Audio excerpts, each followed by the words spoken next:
So this is perhaps not about a clause to add to a land contract, but what it is something. And even just this week, Darren, we had a client who refused to listen to us and went against our advice in terms of orientation. So number three is make sure you're considering orientation before purchasing. Now, I'm talking about the practicality of orientation in terms of daylight coming through your living areas during the day.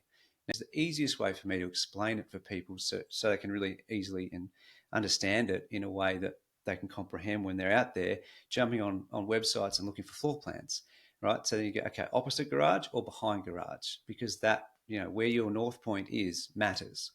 So I see this over and over again, and people pick a plan, they pick a block, or they do it the other way around, and they make that mistake, and they buy a block of land that doesn't suit the plan, or or vice versa, basically. So it's really important to consider both at the same time. It's one of the biggest mistakes.